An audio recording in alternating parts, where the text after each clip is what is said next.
At the Democratic debate last night, there was some questionable moments from the moderators. Here's one of them on big government.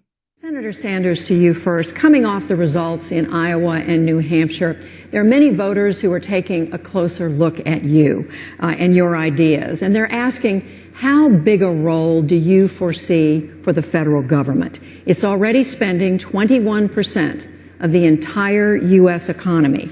How much larger would government be in the lives of Americans under a Sanders presidency? Well, to put that in a context, Judy, I think we have to understand that in the last 30 years in this country, there has been a massive transfer of wealth going from the hands of working families into the top 0.1%, whose percentage of wealth has doubled. In other words, very rich are getting richer. Almost everybody else is getting poorer.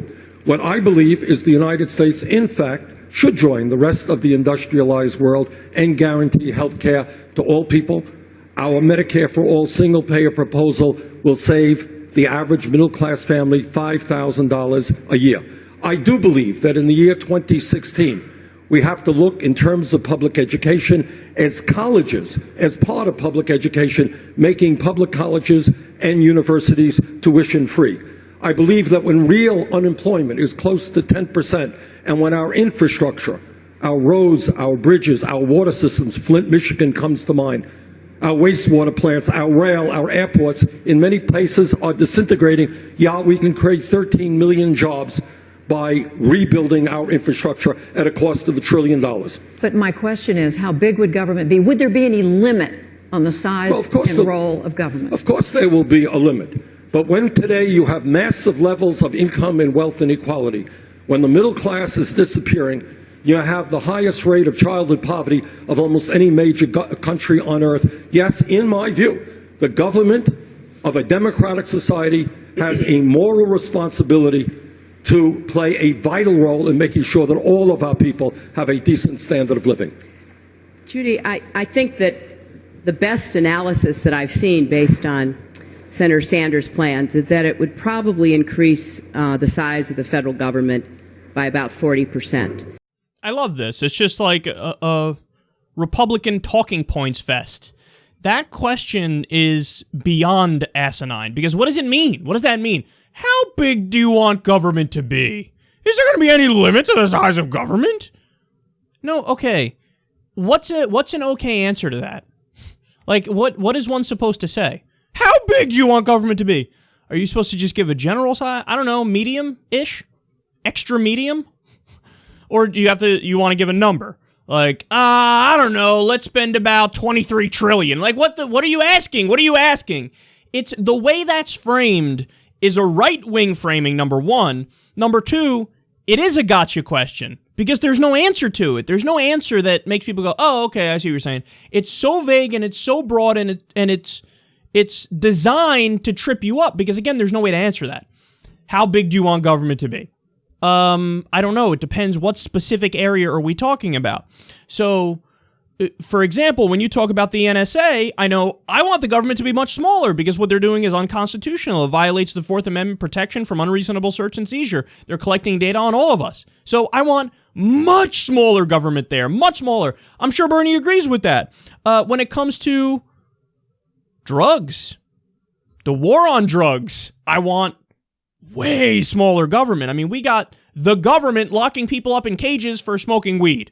Yeah, much smaller government on that front. When it comes to defense, we spend more than the next 14 biggest countries combined, and most of them are our allies on our military.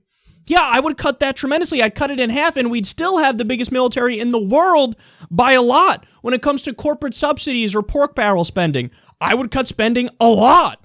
So on all of those issues, if you define conservatism as just smaller government, well, then on all those issues, I'm a conservative, okay? But then on other areas, you need bigger government. You know, when you talk about healthcare, yeah, you should want the government more involved. You should want the private sector to go away and to have a system like a Medicare for All system because it has better outcomes at lower cost. Okay, there you need bigger government. So it's just too broad of a question because you'd have to go into the details on every single specific part of the government to determine if every agency should be bigger, smaller, or if it's just right. But they frame it from a right-wing perspective, and they frame it in a gotcha way, and Hillary was more than happy to jump in there and say, some hack fucking hatchet job on Bernie says that he wants to increase the size of government by 40%. Oh, please, I know. Just like every article that was written about, his healthcare proposal, there was one analysis that Hillary liked to use where it pretends that Bernie would do a single-payer Medicare for all system, and get this, still make everybody pay their private insurance premiums at the same time.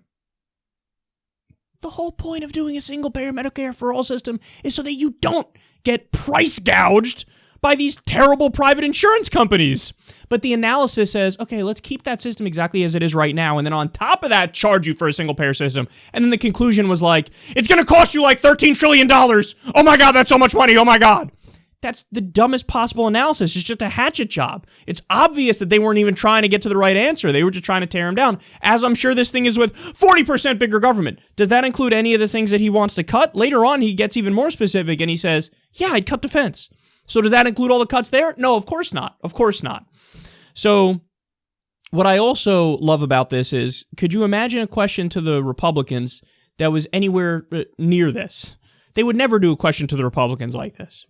I mean, I honestly don't think I've ever heard a question framed in this way. Hey, didn't small government in when it comes to deregulation, so didn't smaller government with less regulation cause the subprime mortgage crisis and the Great Recession? And wouldn't the answer be bigger government, more regulation? Never heard a question framed like that, have you? Yeah, neither have I. Has any debate moderator ever said to a Republican candidate, you guys say you love the small government, but isn't it the lack of EPA regulations that has led to X, whatever health problem you want to talk about, or pollution problem you want to talk about, or climate change? Never framed a question like that. Never pointed out hypocrisy on their side. Bernie went on to do that later on in the debate as well, where he said these guys say they love small government, but they want the biggest government imaginable for your uterus. Some Republicans want literal forced transvaginal ultrasounds. That's like state-sanctioned penetration. Damn near state-sanctioned rape. Where were all the pointed questions about how you guys say you love small government, then why the fuck are you getting involved in one of the most personal decisions a woman may ever have to make? So it's not the same here, okay? I'm in favor of tough, fair questions across the board. With Bernie Sanders, they're just not fair questions, and they're hatchet questions, and this is a perfect example of it right here.